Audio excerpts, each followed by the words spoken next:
Nahum Bendechazarra es geólogo y divulgador científico. Además de ser creador de uno de los primeros blogs sobre geología en castellano, bajo el título Un geólogo en apuros, ha colaborado en distintas iniciativas de divulgación online como la plataforma Naucas o Hablando de Ciencia.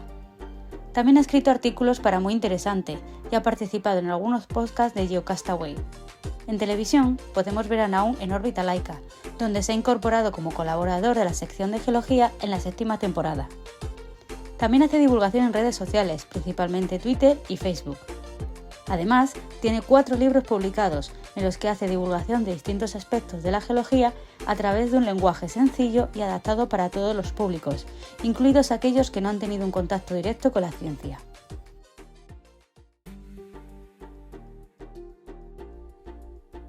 Hola a todas y a todos, muchísimas gracias por haberme invitado a este congreso y bueno, yo voy a hablaros de las geociencias y su papel en responder algunas de las preguntas fundamentales del ser humano y por eso he titulado la charla ¿Por qué seguir explorando el espacio? Una aproximación desde la geología. Porque creo que, bueno, muchísimas veces se critica la exploración del espacio, ese uso que hacemos, ¿no?, para enviar misiones de conocimiento que muchas veces se consideran básicos a otros planetas o satélites o incluso asteroides, sin tener en cuenta muchas veces la necesidad de la Tierra, pero realmente lo primero es que nuestro espíritu explorador nos empuja a seguir explorando el universo, por un lado, y por otro, muchísimas de las tecnologías que desarrollamos en el espacio para miniaturizar los componentes, para hacerlos que sean más resilientes, para generar cámaras que sean mucho más sensibles o incluso espectrómetros, luego tienen muchísimas aplicaciones en nuestro planeta, ¿no?, que van desde la observación de la Tierra, ahora hablaremos un poco más de ello, o incluso análisis que pueden tener interés dentro de la biomedicina. Pero bueno, como os decía, yo quiero hablar desde el punto de vista de resolver las preguntas fundamentales, ¿no? Y la primera pregunta fundamental que se me ocurre a la hora de poder hablar de las geociencias es ¿de dónde venimos? Yo creo que a todo el mundo le interesa saber de dónde venimos, ¿no? Desde el punto de vista de las geociencias, el de dónde venimos puede hablar, por ejemplo, puede intentar resolver cuál es el origen del sistema solar, ¿no? Cómo se formó ese vecindario cósmico del que nosotros formamos parte y del que conocemos muy bien a grandes rasgos, pero todavía nos quedan detalles por poder concretar, ¿no? ¿Cómo podemos aproximarnos a las geociencias a esta pregunta? Pues bueno, a partir del estudio de meteoritos que caen en nuestro planeta, o incluso en Marte, como en la imagen que tenéis a la izquierda, o también a través de la toma de muestras directamente desde los asteroides, que son esos ladrillos de la formación del sistema solar y que quedaron como sobrantes, principalmente en ese cinturón de asteroides que está entre las órbitas de Marte y de Júpiter, y del que a veces también de estos asteroides vamos a tomarle muestras, ¿no? A la derecha tenéis una animación de la sonda OSIRIS-REx tomando unas muestras del asteroide Bennu que llegaron hace tan solo unas semanas a la Tierra, ¿no? Y que seguro que nos van a aportar muchísimas nuevas pistas sobre el origen del sistema solar y de algunos de los compuestos que forman nuestro planeta. Pero también tenemos que hablar de otras cosas, ¿no? También creo que es muy importante que empecemos a entender cuáles son las diferencias y las similitudes que hay entre los planetas.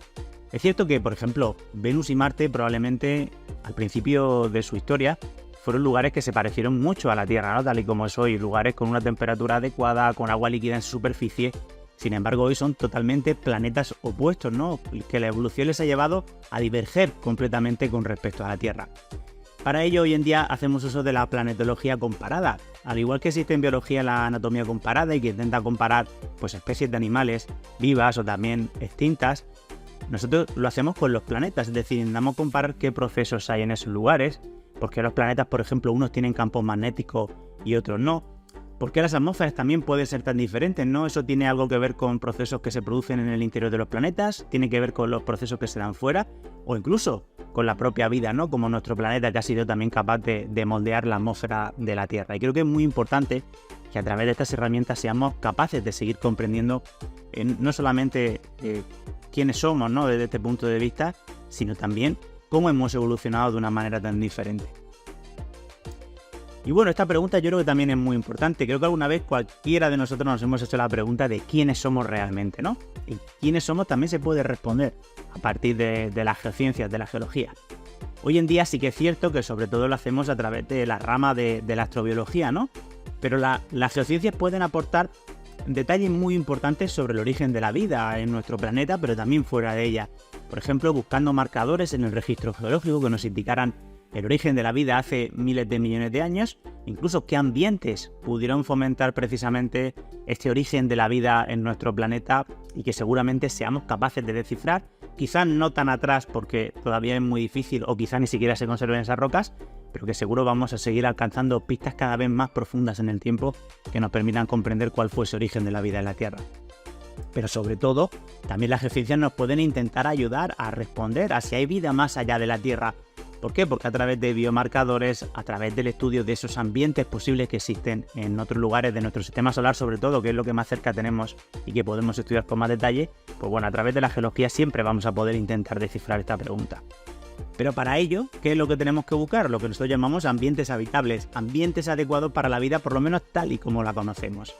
Si miramos en la superficie de los planetas y de los satélites, hoy veremos que no hay ningún lugar que desde luego nos recuerde a la Tierra tal y como es hoy día, ¿no? Con masas de agua líquida y estables en la superficie, con una temperatura adecuada, pero eso no quiere decir que no haya ambientes habitables. De hecho, sospechamos que en muchos de los satélites de los gigantes gaseosos, como son, por ejemplo, Júpiter o Saturno, debajo de esa capa, esa corteza de hielo que tienen en superficie, debajo hayan océanos de agua líquida, ¿no? Alimentados principalmente por actividad geológica, ¿no? Que permite que haya una temperatura adecuada para que ese agua esté en estado líquido, para que haya un intercambio de materia entre la parte rocosa del núcleo del planeta y ese océano de agua líquida a través de fracturas, a través de calor, etcétera, y que probablemente pudieran ser lugares potencialmente habitables para nuestros estándares, ¿no? Incluso quizá parecerse a esos primeros ambientes que pudieron haber en nuestro planeta y que por supuesto consiguieron que al final se desarrollase la vida, ¿no? Yo creo que esto es muy importante que lo tengamos en cuenta porque a través de las geociencias vamos a ser capaces de buscar esos ambientes en la actualidad del sistema solar, pero también vamos a ser capaces de estudiarlos aquellos que existieron en el pasado de la historia del sistema solar.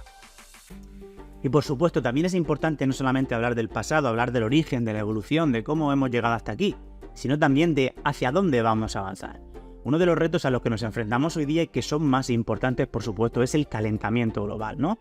¿Y cómo estudiamos el calentamiento global desde las geociencias? Pues muchísimas veces, de nuevo, a través, en este caso, del estudio del registro geológico, ¿no? A través del estudio de los sedimentos, a través del estudio de las formas de vida, que nos puedan aportar pistas sobre cómo era la temperatura en nuestro planeta. Pero también hoy podemos ir empezando a reconstruir esa historia del clima o esa historia de las temperaturas y de los ambientes que han existido en nuestro sistema solar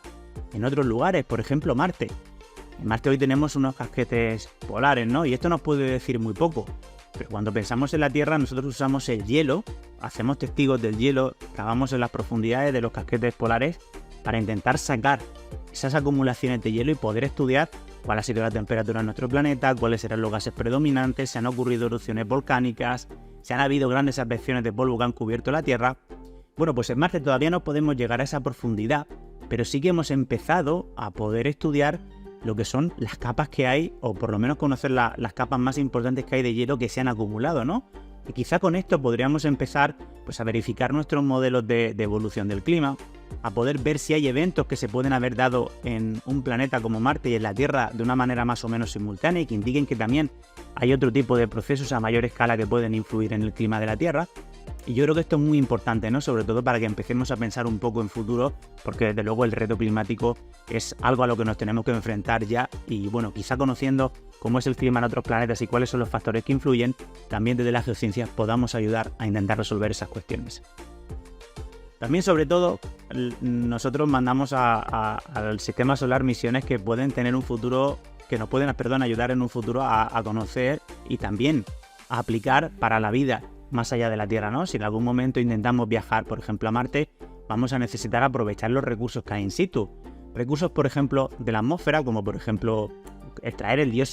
a partir del dióxido de carbono, extraer oxígeno para poder respirar. Pero también tendremos que, por ejemplo, empezar a preguntarnos si podemos usar el hielo que hay en la Luna o que hay en Marte para generar agua, generar oxígeno o incluso para generar ese agua que necesitamos para nuestro día a día o incluso el combustible de las misiones espaciales.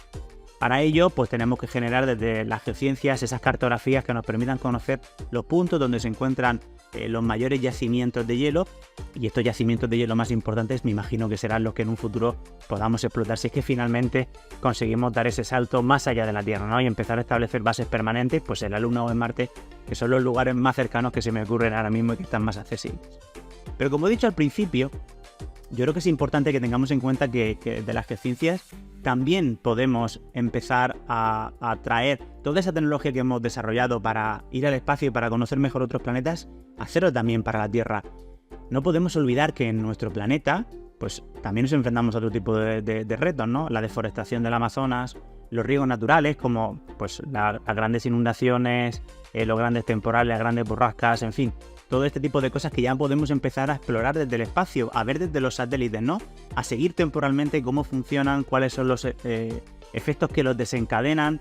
y desde el espacio tener esa visión. Bueno, pues gracias a las herramientas que desarrollamos para grandes misiones espaciales, podemos de nuevo aplicarlas a la Tierra y empezar pues a estudiar desde aquí, ¿no? Y yo creo que también es muy importante que lo tengamos en cuenta, porque gracias al desarrollo de toda esta tecnología, pues podemos ver mejor nuestro planeta, y no solamente nuestro planeta. Hay técnicas analíticas, hay herramientas que se han desarrollado para poder analizar rocas en otros planetas, que incluso hoy en día pueden tener aplicaciones en la biomedicina, algo que nos puede resultar un poco absurdo, pero bueno, toda esa miniaturización de las grandes maquinarias que usamos en nuestro planeta y que al final llevamos al espacio, luego tienen una repercusión aquí. Y si pensamos algo más en el futuro, ya esto hablamos a más largo plazo, quizá décadas de distancia, no podemos olvidar la utilización de otros recursos, ya no solamente en la Luna o en Marte, ¿no? Sino quizá los recursos que podamos traer de los asteroides, metales, también agua, en fin, elementos como el nitrógeno, por ejemplo, el fósforo que podíamos encontrar en los asteroides y que nos pueden ser útiles en nuestro planeta. Y que aunque ahora ya digo que no es el momento, porque todavía no tenemos la tecnología necesaria para hacerlo, en un futuro quizá tengamos que depender de también no solamente explotar los recursos de nuestro planeta, sino también ir un poco más allá, ¿no? Obviamente siempre sería mejor intentar aprovechar al máximo los recursos de nuestro planeta, pero a veces la sociedad y el reciclaje todavía sigue siendo una tecnología un poco en algunos casos un poco más cara. Y quizá, espero que no tengamos que depender nunca del sistema solar para esto, sino que sepamos aprovechar mucho mejor los recursos de nuestro planeta. Y para reconocer cuáles son esos recursos, por supuesto, no podemos olvidar que ahí están las geociencias para poder decirnos cuáles son los asteroides que tienen esa mayor cantidad del recurso que nos interesa. Y sobre todo, yo creo que una última parte, ¿no? Yo creo que ya para finalizar quería decir que lo importante es también que veamos que las geociencias y su aplicación en el sistema solar y en el universo tienen que darnos una lección de humildad, ¿no?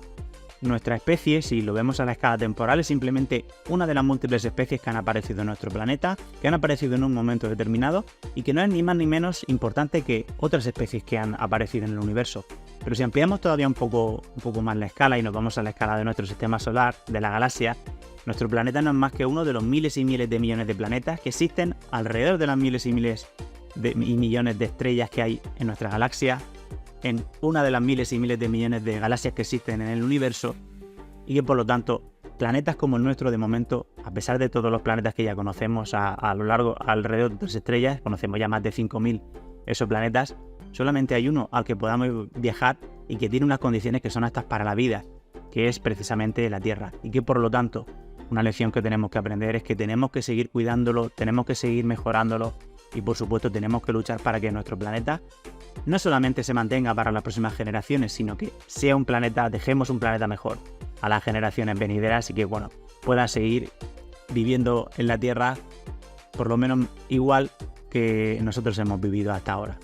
Y nada, solamente eso, muchísimas gracias por haberme escuchado, espero haberos animado a seguir también un poco el camino de las geociencias, que veis que no solamente nos dedicamos al estudio de las rocas, de los minerales y de los fósiles, sino que en realidad intentamos también comprender un poco esas grandes preguntas que siempre pues al ser humano nos han interesado, ¿no? Así que muchísimas gracias por haberme escuchado y hasta pronto.